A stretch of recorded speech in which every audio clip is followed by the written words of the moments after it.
The philosophy of madness is a philosophical field that explores various aspects of mental illness, madness, and related phenomena. It delves into questions about the nature of madness, its causes, the ways in which society defines and responds to it, and the implications for ethics and social justice. One central area of inquiry in the philosophy of madness is the conceptualization of madness itself. Philosophers examine different understandings of madness across cultures and historical periods, questioning how madness is defined, diagnosed, and categorized. They explore the boundaries between mental illness and normality, investigating whether these categories are socially constructed or based on objective criteria. The philosophy of madness also raises ethical and moral questions.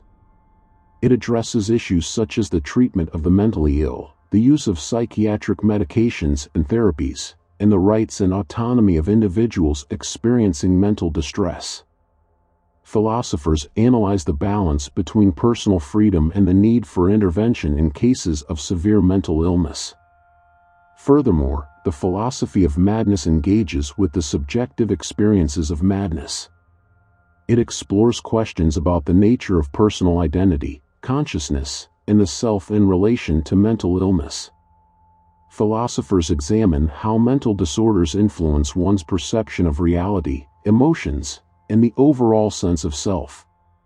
Prominent philosophers who have contributed to the philosophy of madness include Michel Foucault, Thomas Szasz, and Georges Canguilhem. Their works provide critical insights into the historical, cultural, and social dimensions of madness and mental illness.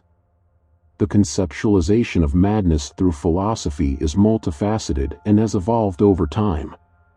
Philosophers have approached the topic from various perspectives, and different philosophical traditions have offered distinct conceptualizations of madness. Here are some key ways in which madness has been conceptualized in philosophy.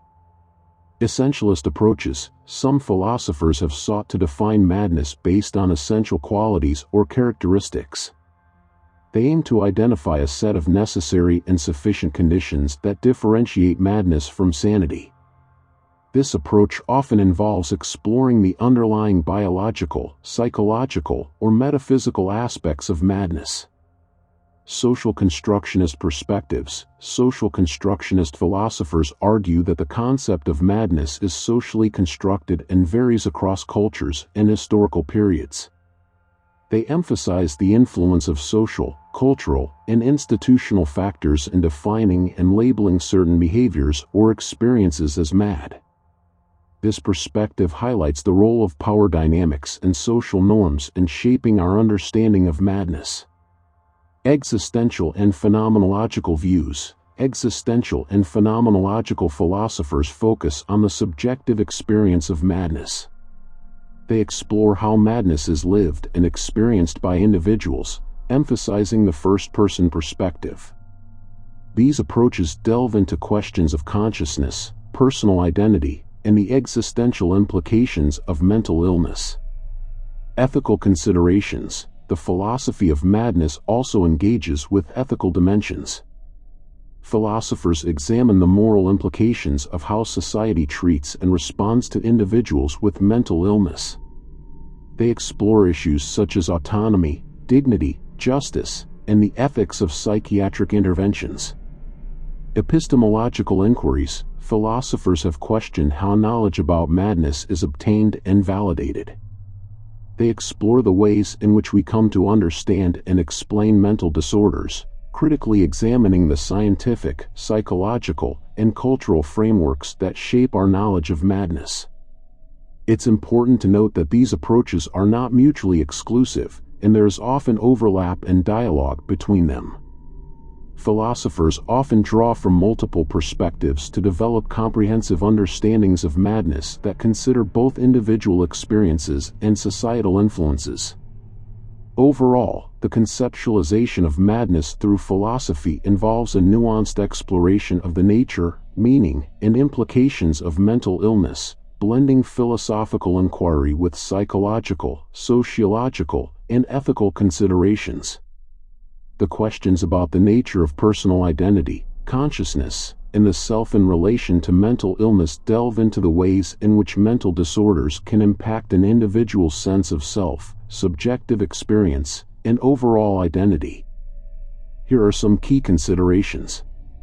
Continuity of personal identity. Mental illness can raise questions about the continuity of personal identity.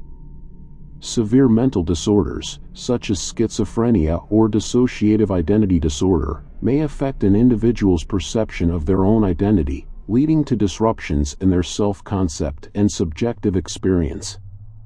These disruptions can challenge the notion of a stable and continuous sense of self. Altered consciousness. Mental illness can give rise to altered states of consciousness.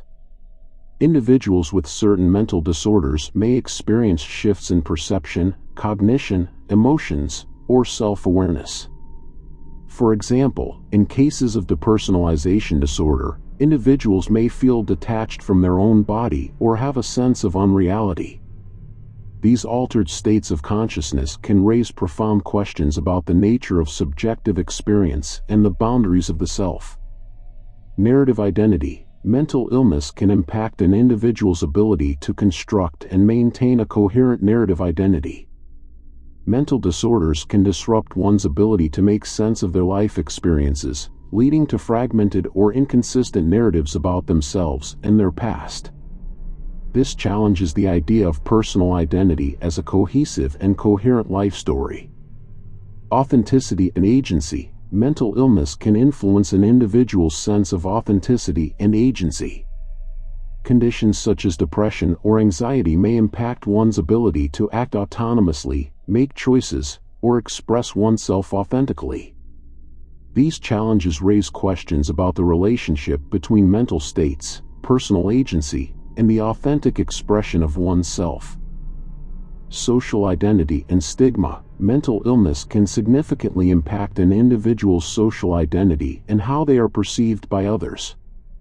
Stigma and discrimination associated with mental disorders can lead to social exclusion, self-stigmatization, and a strained sense of social identity. This highlights the complex interplay between personal and social identity and the ways in which mental illness can affect both.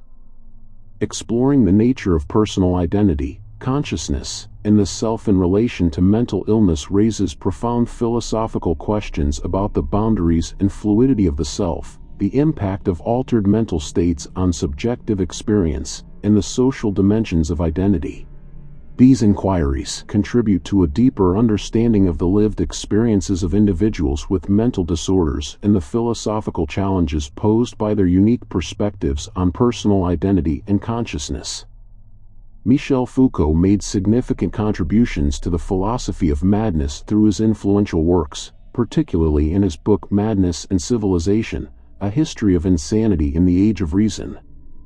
Foucault's exploration of madness can be understood within the broader framework of his critical analyses of power, knowledge, and societal institutions. Here are some key contributions of Foucault to the philosophy of madness. Archaeology of knowledge. Foucault's approach to understanding madness is rooted in his archaeological method, which involves uncovering the historical discourses and systems of knowledge that shape our understanding of madness. He traces the shifting conceptualizations of madness throughout history, examining the ways in which societal power structures, such as medicine, psychiatry, and institutions, have influenced and controlled the discourse on madness.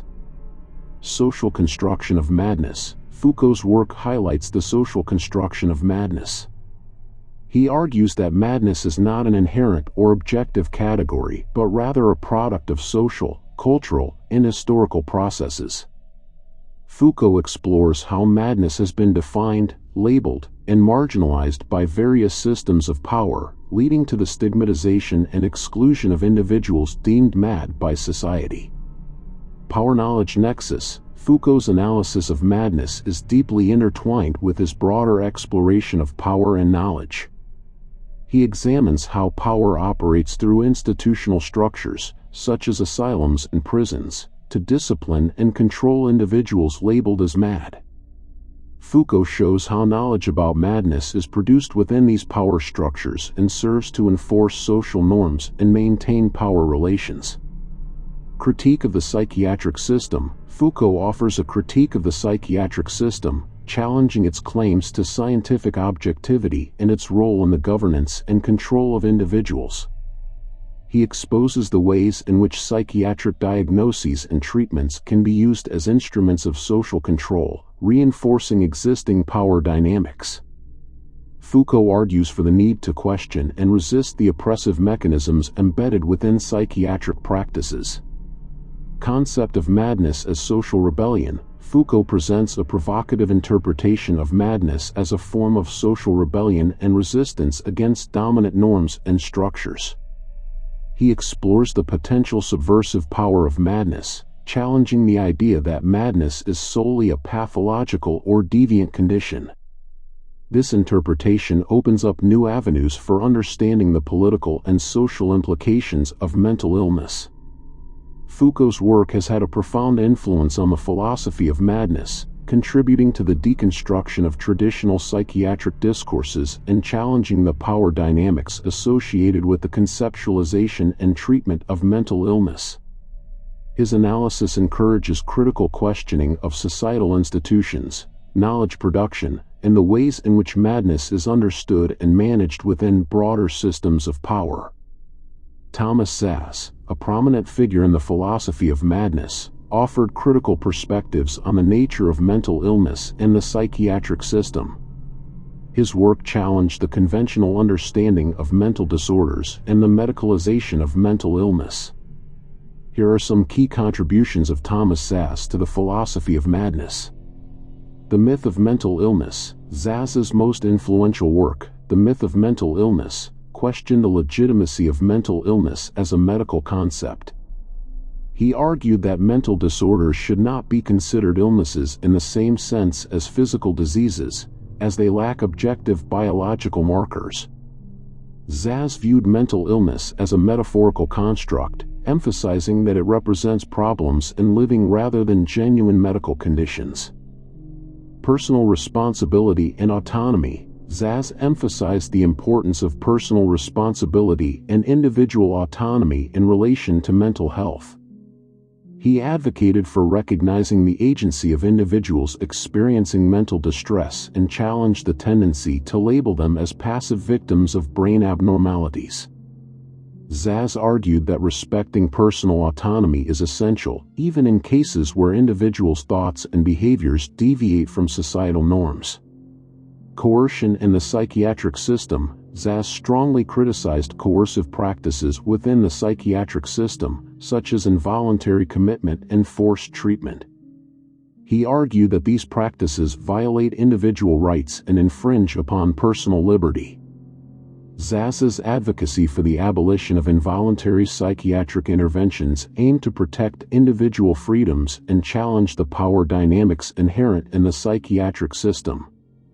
Legal and ethical implications. Szasz's work delved into the legal and ethical implications of the medicalization of mental illness. He argued against using psychiatric diagnoses as a basis for depriving individuals of their civil liberties, such as denying them the right to make decisions about their own treatment or restricting their freedom. Szasz emphasized the need for legal and ethical frameworks that safeguard individual rights while addressing genuine harm to others. The politics of psychiatry. Szasz analyzed the political nature of psychiatry and its entanglement with societal power structures. He highlighted how psychiatric diagnoses and treatments can be used as means of social control, labeling dissenting or nonconforming individuals as mentally ill. Szasz drew attention to the potential for abuse and the need for critical scrutiny of psychiatric authority within broader social and political contexts. Thomas Szasz's work significantly influenced the philosophy of madness, sparking debates and challenging the prevailing psychiatric paradigm. His ideas continue to inspire discussions about the conceptualization and treatment of mental illness, the relationship between individual autonomy and societal expectations, and the ethics of psychiatric practices. While his views have faced criticism and controversy, Szasz's contributions have fostered critical thinking and stimulated important dialogues within the field. Georges Canguilhem, a French philosopher and historian of science, made significant contributions to the philosophy of madness and the philosophy of medicine. His work focused on understanding the relationship between the biological and the social dimensions of illness. Here are some key contributions of Georges Canguilhem to the philosophy of madness. Normality and pathology. Canguilhem examined the concepts of normality and pathology in the context of medicine and mental illness.